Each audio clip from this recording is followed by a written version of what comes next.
This is the interesting question I found. So tan A is equal to root 3, where A is an acute angle. Then find the value of sine square A, 1 plus cos square A. I've seen this kind of question coming again and again in some way or the other. So sometimes they give the value of sine, sometimes they give the value of cos, and then you have to manipulate.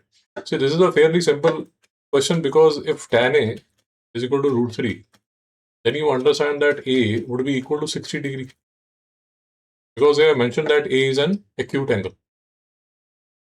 So once A is 60 degree, all that I need to do is I need to just put the value of A here.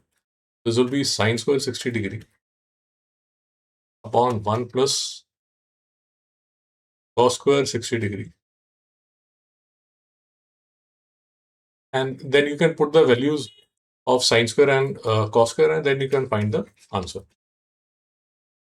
So this is one of the easier question. Let's move to the next question.